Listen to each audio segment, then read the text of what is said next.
दोस्तों मान लीजिए आपके मैनेजर ने ऑफिस में रिपोर्ट ओपन की और इस रिपोर्ट में स्क्रीन पे कहीं पे DIV एरर शो हो रहा है और कहीं पे वैल्यू एरर शो हो रहा है। आपके मैनेजर ने बोला इस कंप्लीट रिपोर्ट को 5 मिनट में फिक्स करो और इस रिपोर्ट में कहीं पे भी वैल्यू और DIV एरर शो नहीं होना चाहिए। तो आप कैसे करेंगे?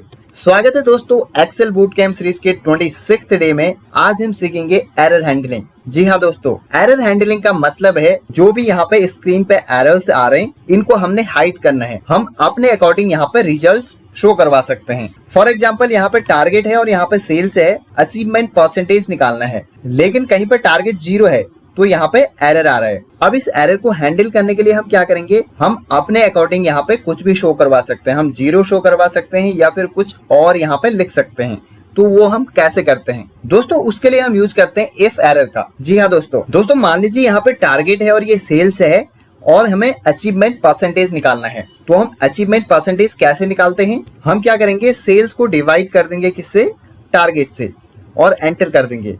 तो आपका यहाँ पे अचीवमेंट परसेंटेज आ चुका है। मैं इसको नीचे तक ड्रैग कर देता हूँ। जैसे मैंने ड्रैग किया तो आप देखेंगे यहाँ पे कुछ एरर्स आ रहे हैं, क्योंकि अगर आप सेल्स को 0 से डिवाइड करेंगे तो यहाँ पे एरर आ रहा है। अब इसको ही सही करने के लिए हम लगाएंगे इफ एरर। उसके लिए हमने क्या करना है, यहाँ पे हम जो हमने फॉर्मूला लिखा हुआ है उसमें हम इक्वल्स टू के बाद यहाँ पे लिख देते हैं IFERROR, equals to IFERROR bracket open, और उसके अंदर हम ये कैलकुलेशन करेंगे। हम सेल्स को टारगेट से डिवाइड करेंगे, कॉमा, अब वैल्यू इफ एरर, अगर एरर है तो हम क्या वैल्यू दिखाना चाहते हैं, हम यहाँ पे डायरेक्ट 0 लिख देते हैं। हम चाहते हैं यहाँ पे 0 आए, ब्रैकेट क्लोज करेंगे और एंटर करेंगे। तो यहाँ पे परसेंटेज आ चुका है। मैं इसको नीचे तक ड्रैग कर देता हूँ। अब आप देखेंगे जहां जहां पे हमारे एरर्स आ रहे थे हमने 0 लिखा तो वहां पे 0% आ रहा है, यानी कि एरर हमारा हाइड हो चुका है। अब हम चलते हैं अगली सीट में।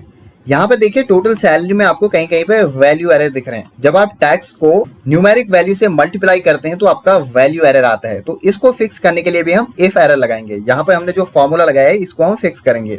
मैं यहाँ पे इक्वल्स टू के बाद इफ एरर लगाऊंगा, ब्रैकेट ओपन किया, हमारे यहाँ पे वर्किंग डेज और पर डे सैलरी है, टोटल निकालनी है, इन दोनों को हमने मल्टीप्लाई करना है। मल्टीप्लाई कर दिया, उसके बाद मैं कॉमा लगाऊंगा। अब ये नीचे बोल रहा है वैल्यू इफ एरर, अगर आपका एरर आता है तो आपने वहां पे क्या वैल्यू शो करनी है। तो मान लीजिए हम यहाँ पे लिख देते हैं इनवैलिड एंट्री, क्योंकि यहाँ पे न्यूमेरिक्स में एंट्री होनी चाहिए थी, ये हो रखी है टेक्स्ट में। तो हम यहाँ पे लिख देते हैं invalid entry, inverted comma open करेंगे और यहाँ पे मैं लिख दूंगा इनवैलिड एंट्री। ये लिखा और इन्वर्टेड कॉमा क्लोज किया, ब्रैकेट क्लोज किया और एंटर किया। तो आपका यहाँ पे टोटल सैलरी आ चुकी है। मैं इसको नीचे तक ड्रैग कर देता हूँ।